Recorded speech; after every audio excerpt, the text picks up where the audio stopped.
Hey guys, so today we're going to hit our full body and we will need a few things before we get started, so you can run around your room and gather them all up.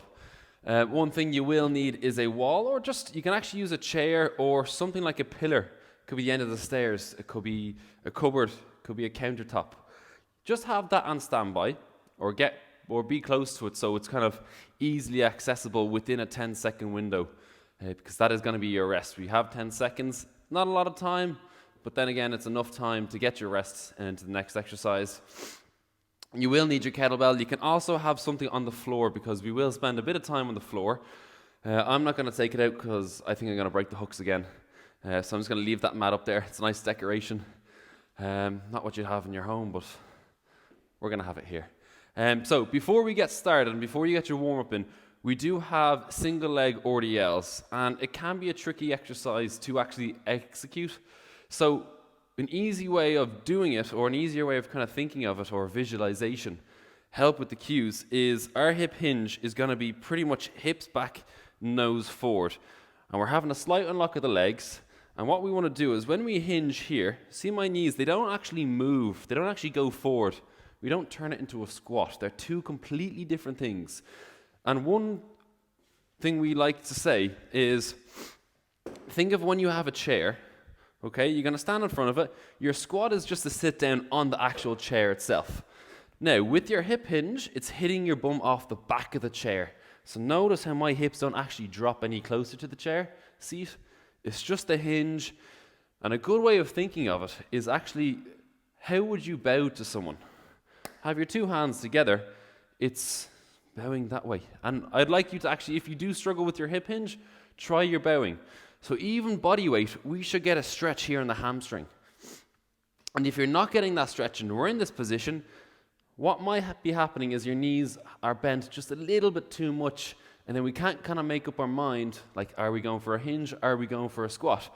And what I want you to do in that position, if that is the case and you're not feeling it here, you might be feeling the lower back a little bit, or even the glutes, I want you to push your knees back a little, raise your hips higher, so we're kind of hinging over a little bit more. Now you should start getting that stretch to the hamstring. Stand up, try replicate that movement again without doing the correction. So, that's the quick demo over. Get your warm-up in. We're going to get started in 15 seconds. So remember your hip hinge. We got a single leg RDL, which means that back leg is actually going to lift up in the air. And this is where the wall, the countertop, whatever pillar that you have is going to come in handy if you need that extra support with balance. So, kettlebell in the left hand, right foot stays planted, left leg is going to stay in the air, left foot goes back. As soon as I initiate the movement, my left hand going down to the right ankle, my left leg is going to start going up. So they end at their own destination, or their destinations at the same time, and then we come up at the same time. So as soon as that kettlebell gets down to the ankle, my back foot is already in its position, and then they both come in together. Now, as we do this, I'm getting a stretch here in my hamstring. Remember, it's the hinge. If you're struggling with the single leg balance, just take that foot back a little and work on the single leg, or the staggered stance, which means both feet stay down, but we're still isolating that front one. This one just adds in a lack of stability, so therefore we improve stability. Instability promotes stability. So 1 and rest. So we're going to swap it to the other side, so I'm just going to turn around. I have my wall there for support. Sometimes you need it, sometimes you don't. So we're hinging through here. I'm just taking my time, really trying to get that stretch. And notice, from that position, my back foot, my ankle right here, is pretty much in line, well I think it is, with my shoulder. So it's going shoulder, hip, knee and ankle, one straight line. And think of that line the whole way through, even from the standing position at the top. So look, I still have this the whole way down. As soon as that kettlebell starts moving, I initiate the movement with my foot, and then I'm back up. And you can even pause just to kind of feel around, push that knee around. Where do I feel the stretch? Perfect. With the smallest angle at the back of the knee, the biggest angle, the smallest bend at the back of the knee. So 3, 2, 1. We're going to ditch the kettlebell. We're going to go into our chest. We got our hand release push-ups. It's 50 seconds, so take your time. They will be challenging. So start in a high plank. I want you to lower yourself to the floor, You have to keep your abs tight on this one, otherwise we're going to bring in our lower back. So when you're on the floor, I like to squeeze my abs so my stomach comes off the floor, belly button isn't really touching it, and I'm going to push away from there. Yes, it makes it harder, but we're keeping the posture in and keeping the technique good. So when you get to the bottom, hand release, hence the name, and from there. One other thing to note is make sure your elbows aren't tucked in all the way. So I don't want your elbows rubbing against your rib cage, because then we start using your tricep at the back of the arm, which is quite a small muscle when you compare it to your chest. And we know by now, the bigger the muscle, the more power it has. So don't have your elbows too high either, otherwise you're putting stress to the shoulder. Have the elbows around 45 degrees. So from there, we'll get you onto your back. We are going into a thing called the long leg reach. You're going to get your hands in a wide position. I'm going to sit up, keeping my lower back down. With my right hand, I'm going to reach across, lift my left leg, and back down. And then I'm going to alternate it as we go. So my shoulder blades come off the floor. I'm pushing through my lower back, and I'm reaching up and across. I'm trying to touch as high as I can on that leg, or the opposite leg.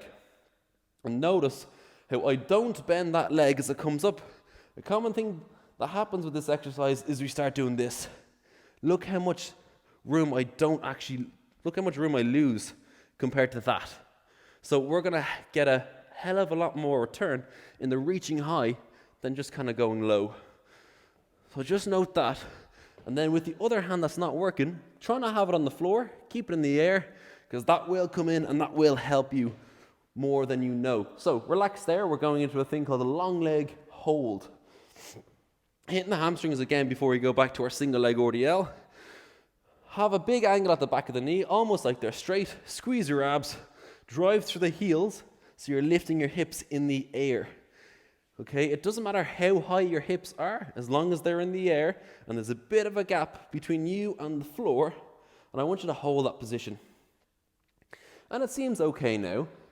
You have your two legs there, we're squeezing our abs as if someone's about to punch me. I'm ready for that impact. I'm squeezing it. Put your hands behind your head if you're comfortable enough with that. If it's too hard, walk your heels back just a fraction, not too much. See how that feels. Can you hold that for a little bit longer? Your hips will get a little bit higher. But I want to hold it with the legs completely out. I'm feeling my hamstrings working. So 3, 2, 1. We're back on our feet. And we have our single leg RDL. We will advance our long leg hold on the next round if you did find it a little bit easy. So, right foot stays down, kettlebell in the left hand. I'm hinging through here. I'm trying to keep everything in line here. It's all working from joints. I'm trying to keep the joints as if you're going to draw from my joints a line, and they're all going to be straight across. And the other thing that helps me is when we go back with that foot, try and keep the toes pointing up towards you, because that actually helps. It helps with me is keeping everything going square directly in front, because the last thing we want to happen is as we pick that leg back, it goes in behind this front foot, gets closer to the wall, and now I've actually completely turned. I'm putting torque through this knee that we don't necessarily need. I'm taking a bit of load off the hamstrings. So make sure it goes straight back. That's why a wall is nice and handy with this exercise to have, just to help with that. So let's swap it over. Don't go too close to the wall. Give yourself a bit of room. And from here, plant leg stays there. It might wobble a little bit, that's okay. You might find that one ankle is kind of working a little bit harder. It's just a lack of stability. But as I said, instability promotes stability. The only way to work on stability is to make yourself unstable in exercises. Now, it will make it harder with the weight that you have, so you won't use as much weight as you would if you're more stable. Because you're focusing on the two things. It's like multitasking. You got to split your attention. So one thing doesn't get your full, undivided attention. So 4 seconds. Get one more rep in, then we're back to our hand release push-ups. All right, onto the floor. Remember, squeeze the abs, roll the front of that pelvis up. So we're nearly rounding our back. And let's go. Hands off. And the hands off can be the most awkward part if you don't have that much range of motion in the shoulder, which I don't, and I'll never have. If you're like me, you might also get a lot of clicks in the elbows and the shoulders. In fact, just everywhere, by the sounds of it. Don't worry, if it's sore, then you can stop, but if it's not sore, keep on going. And then when it comes to breathing, at the bottom, take a big breath in. I want you to hold that breath, push the floor away, and you're going to breathe out on the way down.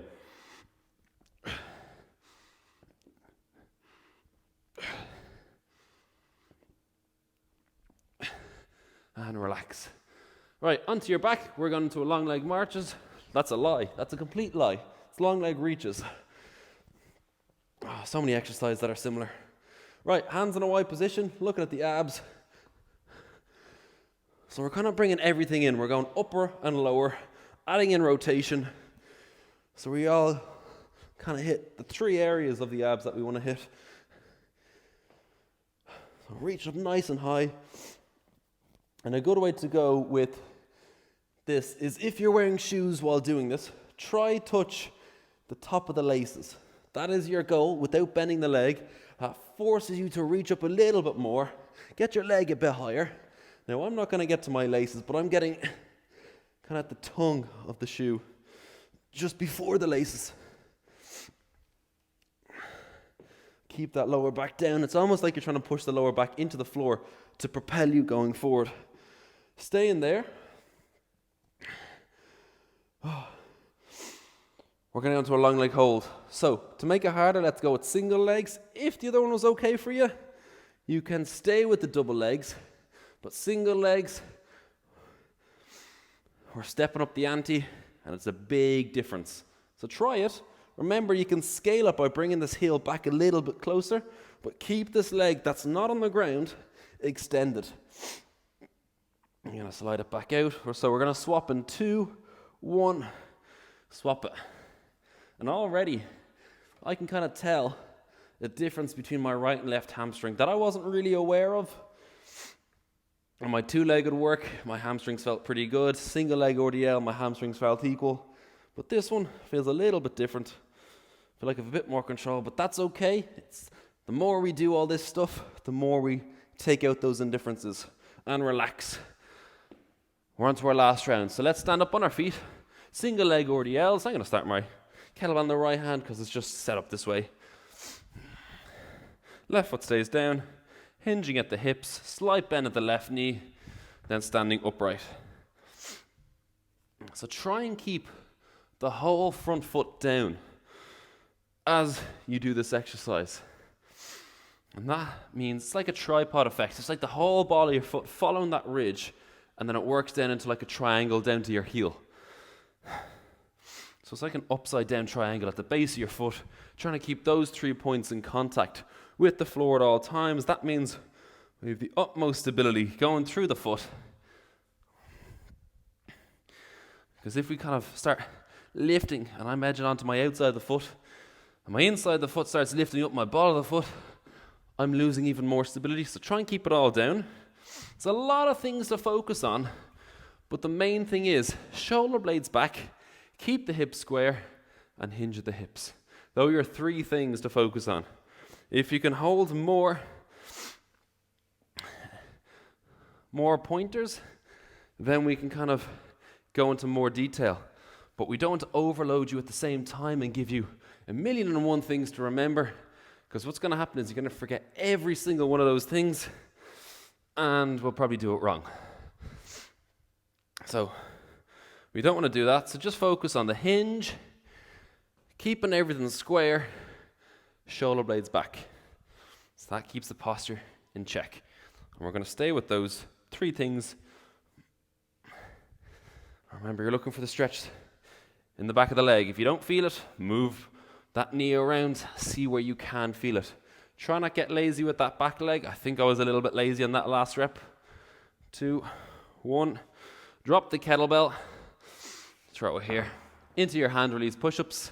It's our last run through of these. So 2, 1 into a high plank, drop it down.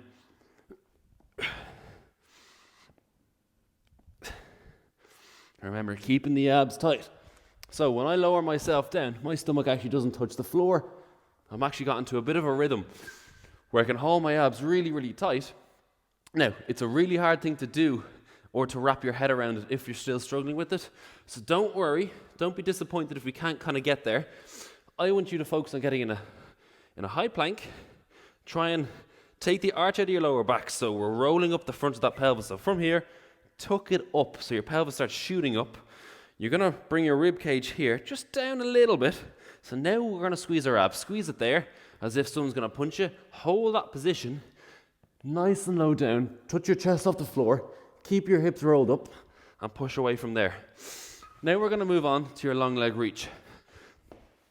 So that is just core bracing when it comes to hand release push-ups. So let's go. And core bracing is the same thing with every other exercise. It's rolling up the pelvis. It's bringing your rib cage down. Now we're not looking for a massive hunchback rounding. We just want to be able to brace it. So that means we're strong. We can keep the internal pressure in. And then the more pressure we have inside us, the more stiffness we're going to have when it comes to exercises where when we add on weight, with that stiffness, that's going to stop us from breaking or from our posture breaking down. And the more stiffness, the better.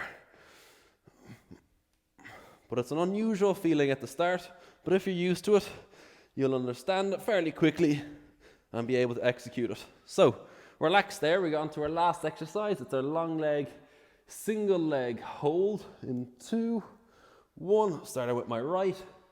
Gonna flip it around, see if there's still so much of a difference this time around.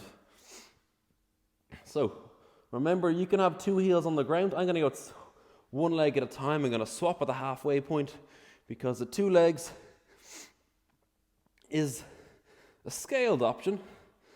And I want to test myself a little bit more. So, swapping in 2, 1 if you're on the single legs. If you're still on the double legs, stay on the double legs. You're going to do that continuously or hold that. It's a little bit boring for the 50 seconds.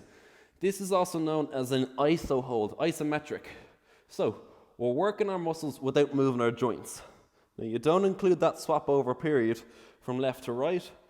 It's this the iso hold. Our joints don't move here. They don't bend. 2, 1, and relax. I think that's it. Yeah.